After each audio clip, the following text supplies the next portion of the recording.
آج انشاءاللہ تعالی ہم سورۃ البقرہ کی آیت نمبر 104 سے لے کر 106 تک پڑھتے ہیں اور ان آیات کو سمجھنے کی کوشش کرتے ہیں۔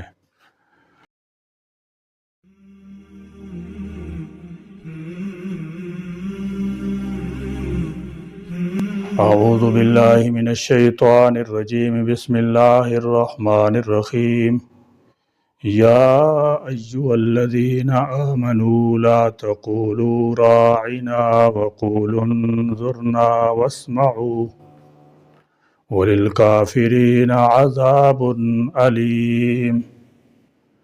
ما يود الذين كفروا من أهل الكتاب ولا المشركين أن ينزل عليكم من خير من ربكم والله يختص برحمته من يشاء والله ذو الفضل العظيم۔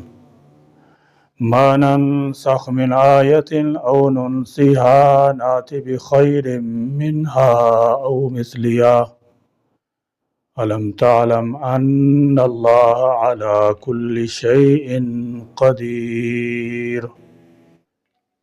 یا ایہا الذین، اے لوگو جو آمنو ایمان لائے ہو، لا تقولو مت تم کہو، راعنا ہماری رعایت کیجئے، وقولو اور تم کہو، انظرنا ہمیں دیکھیے، واسمعوا اور تم سنو، وللکافرین اور کافروں کے لیے عذاب عذاب علیم دردناک۔ جب حضور اقدس صلی اللہ تعالی علیہ وسلم صحابہ کرام رضی اللہ تعالی عنہم کو کچھ تعلیم و تلقین فرماتے تو وہ کبھی کبھی درمیان میں عرض کیا کرتے، راعنا یا رسول اللہ، اس کے یہ معنی تھے کہ یا رسول اللہ صلی اللہ تعالی علیہ وسلم ہمارے حال کی رعایت فرمائیے، یعنی کلام اقدس کو اچھی طرح سمجھ لینے کا موقع دیجئے۔ راعنا کے معنی ہے ہماری رعایت کیجئے، اس کے معنی کے اعتبار سے یہ کوئی گستاخانہ لفظ نہیں، لیکن یہود اس لفظ کو ایک خراب معنی میں بھی استعمال کرتے تھے، اور جب آپ صلی اللہ تعالی علیہ وسلم کو درمیان گفتگو اپنی طرف متوجہ کرنا ہوتا تو اسی بدنیتی کے ساتھ آپ صلی اللہ تعالی علیہ وسلم کو مخاطب کرتے تھے۔ بولے بالے مسلمانوں کو ان کی اس بدتمیزی کا علم نہیں تھا، اس لیے دیکھا دیکھی ایسے مواقع پر وہ بھی راعنا کہہ کر آپ صلی اللہ تعالی علیہ وسلم کو اپنی طرف متوجہ کرنے لگے۔ اسی پس منظر میں قرآن مجید نے یہودیوں کی اس بیہودہ حرکت کا پردہ فاش کیا اور ہدایت کی کہ اگر حضور اقدس صلی اللہ تعالی علیہ وسلم کو اپنی طرف متوجہ کرنا ہو تو بجائے راعنا کے انظرنا کہیں، اس کے معنی بھی وہی ہیں، ہمارا لحاظ فرمائیے، مگر اس میں گستاخانہ معنی مراد لینے کی گنجائش نہیں، اور فرمایا گیا کہ خوب احترام سے آپ صلی اللہ تعالی علیہ وسلم کے ارشادات کو سنا کریں۔ اس سے معلوم ہوا کہ خدا، رسول اور دین شریعت کے ذکر میں ایسے الفاظ سے بھی احتیاط برتنی چاہیے جس کے گو درست معنی بھی ہوں اور نیت بھی بولنے والے کی بری نہ ہو، لیکن اس میں خلاف ادب معنی کی بھی گنجائش نکلتی ہو۔ اسی طرح ایسے مباح کام سے بھی منع کیا جائے گا جس کے بارے میں خطرہ ہو کہ دوسرے فاسد فکر ذہن کے لوگ اس کو اپنی غلط کاریوں کے لیے ڈھال بنا لیں گے۔ ایسے الفاظ جن میں بے ادبی یا گستاخی کا شبہ بھی پیدا ہوتا ہو وہ استعمال کرنا درست نہیں۔ یہودیوں کی اسی طرح کی ایک اور کمینگی کا ذکر حدیث میں ہے کہ وہ السلام علیکم کی بجائے السلام علیکم کہتے، جس کا معنی ہے تم پر موت ہو۔ رسول اللہ صلی اللہ تعالی علیہ وسلم نے ان کے جواب میں صرف علیک کہنے کا حکم دیا کہ وہ تم ہی پر ہو۔ اس آیت سے معلوم ہوا کہ انبیاء کرام علیہم السلام کی تعظیم و توقیر اور ان کے جناب میں ادب کا لحاظ کرنا فرض ہے، اور جس کلمہ میں ترک ادب کا معمولی سا بھی اندیشہ ہو وہ زبان پر لانا ممنوع ہے۔ ایسے الفاظ کے بارے میں حکم شرعی یہ ہے کہ جس لفظ کے دو معنی ہوں، اچھے اور برے، اور لفظ بولنے میں اس برے معنی کی طرف بھی ذہن جاتا ہو تو وہ بھی اللہ تعالیٰ اور حضور اقدس صلی اللہ تعالی وسلم کے لیے استعمال نہ کیے جائیں۔ جیسے یہ بھی معلوم ہوا کہ حضور پر نور صلی اللہ تعالی وسلم کی بارگاہ کا ادب رب العالمین خود سکھاتا ہے اور تعظیم کے متعلق احکام کو خود جاری فرماتا ہے۔ الغرض فرمایا کہ نبی کریم صلی اللہ تعالی وسلم کی ذات کے متعلق کوئی ایسا لفظ استعمال نہ کرو جو آپ کی شان کے خلاف ہو، اور کوئی ایسا کرتا ہے تو یاد رکھو وَلِلْكَافِرِينَ عَذَابٌ عَلِيمٌ، کلمہ کفر کہنے والوں کے لیے اللہ تعالیٰ نے دردناک عذاب تیار کر رکھا ہے۔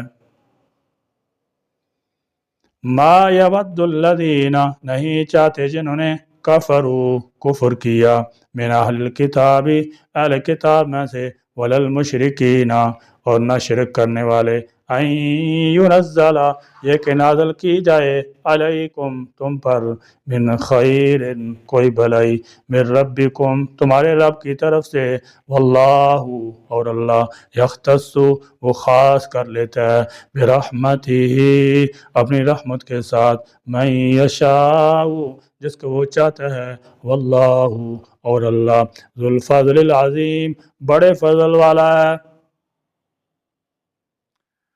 فرمایا واللہ یختص برحمتہ من یشاء، مشرکین عرب کے نزدیک رسول اللہ صلی اللہ علیہ وسلم ایک عام آدمی تھے، اور وہ اپنے کسی عظیم سردار کی بجائے ایک عام آدمی پر وحی کا نزول ماننے کے لیے تیار نہ تھے،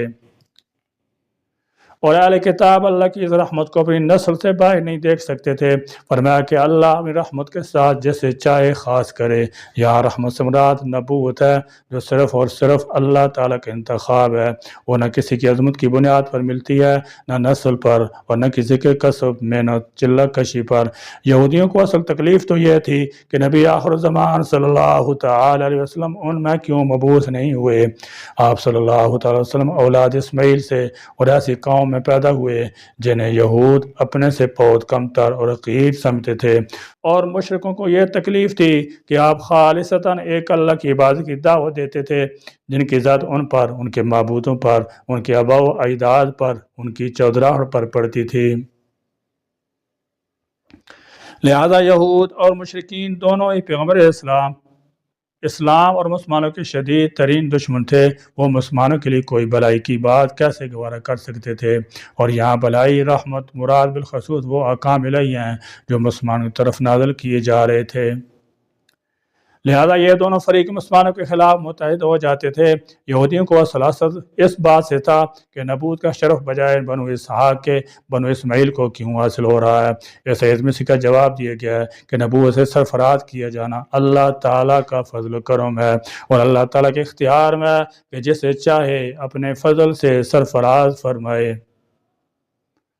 ما ننسخ جو ہم منسوخ کرتے ہیں، من آیت کوئی آیت، او ننسیہا یا ہم بلا دیتے ہیں اس سے، ناتی ہم لے آتے ہیں، بخیر منہا بہتر اس سے، او مثلیہا یا اس جیسی۔ علم تعلم کیا نہیں تو جانتا، ان اللہ کہ بے شک اللہ، علی کل شیء ہر شے پر، قدیر خوب قدرت والا ہے۔ نسخ کا معنی ہے بعد میں آنے والے حکم کے ساتھ پہلے کسی حکم کو ختم کر دینا، جیسے پہلے بیت المقدس قبلہ مقرر ہوا، پھر بیت اللہ کی طرف منہ کرنے کا حکم ہوا، اور جیسے ہماری شریعت میں پہلے شریعتوں کے بہت سے احکام منسوخ کر دیے گئے۔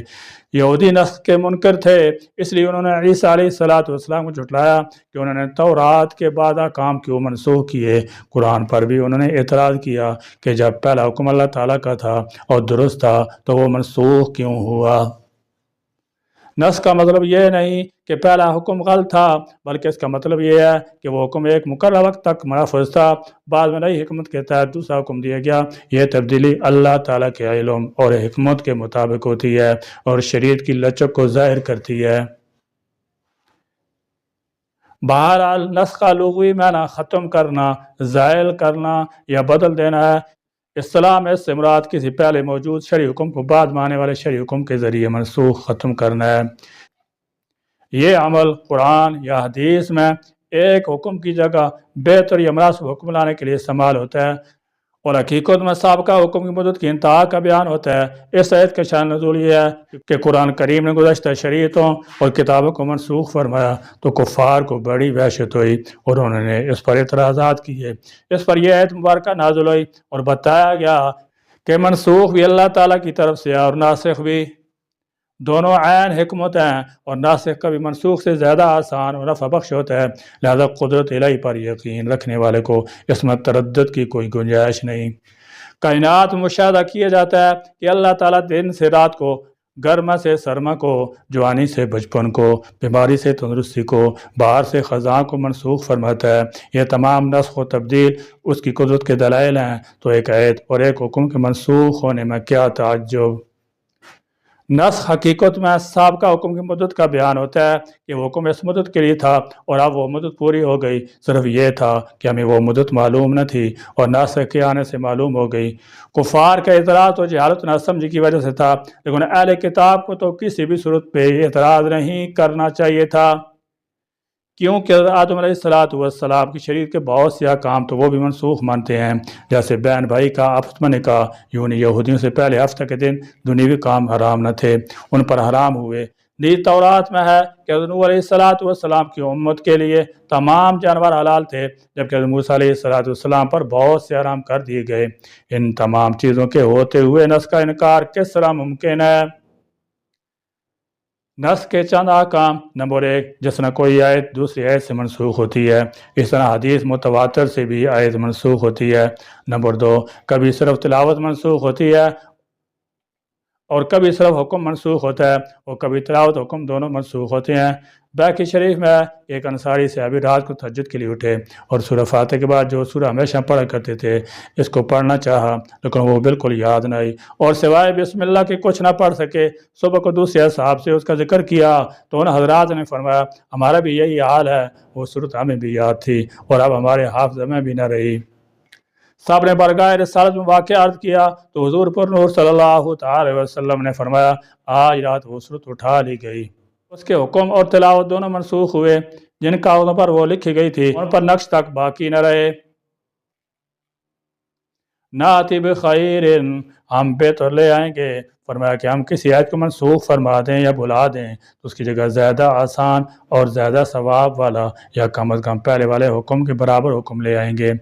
پہلے سے زیادہ سہولت والے کی مثال ہے جیسے پہلے 10 گنا تک کے لشکر سے جہاد کا حکم تھا، پھر صرف 2 گنا تک کے لشکر سے جہاد میں ڈٹے رہنے کا حکم نازل ہوا۔ زیادہ ثواب کی مثال ہے جیسے پہلے ایک قول کے مطابق روزے کی طاقت رکھنے والے کو بھی فدیہ دینے کی اجازت تھی، لیکن بعد میں اس پر روزے کا حکم ہی متعین کر دیا جو فدیہ سے زیادہ ثواب والا حکم ہے۔ سہولت میں برابر کے حکم کی مثال ہے جیسے بیت المقدس سے پھیر کر خانہ کعبہ کو قبلہ بنا دیا گیا، حالانکہ دونوں کی طرف منہ کر کے نماز پڑھنے میں برابر درجے کی سہولت ہے۔ حضرت شاہ ولی اللہ محدث دہلوی رحمۃ اللہ فرماتے ہیں کہ دین تو ہمیشہ ایک ہی رہا، یہ کبھی منسوخ نہیں ہوا، البتہ مختلف شرائع میں بعض اختلافات رونما ہوتے رہے ہیں۔ مثلا کسی شریعت میں اونٹ کا گوشت حرام تھا اور ہماری شریعت میں حلال ہے، کسی شریعت میں 2 سکی بہن ایک نکاح میں آ سکتی تھی، ہمارے ہاں حرام ہے۔ وَأَن تَجْمَعُوا بَيْنَ الْأُخْتَيْنِ، البتہ دین کے بنیادی اصول کبھی منسوخ نہیں ہوئے۔ تنسیخ آیات کو ایک دوسری مثال سے سمجھا جا سکتا ہے کہ تکوینی امور میں جوں حالات بدلتے ہیں احکام بھی بدلتے رہتے ہیں۔ جب انسان بچہ ہوتا ہے تو اس کی ضروریات، اس کی عمر، اس کے حالات اس کے مطابق ہوتی ہے۔ جب جوان ہوتا ہے تو اس پر دوسرے احکام نافذ ہوتے ہیں، پھر جب بوڑھا ہو جاتا ہے تو حالات کا تقاضا کچھ اور ہوتا ہے۔ اسی طرح اللہ تعالیٰ کے احکام بھی اقوام عالم کے حالات کے تقاضوں کے مطابق تبدیل ہوتے رہے ہیں۔ یہ ایسی اعتراض والی بات نہیں ہے۔ اللہ تعالیٰ میں قرآن کی روشنی میں اپنی زندگیوں کو سنوارنے اور اس کی ہدایات پر عمل کرنے کی توفیق عطا فرمائے۔ آمین۔ وآخر دعوانا الحمد للہ رب العالمین۔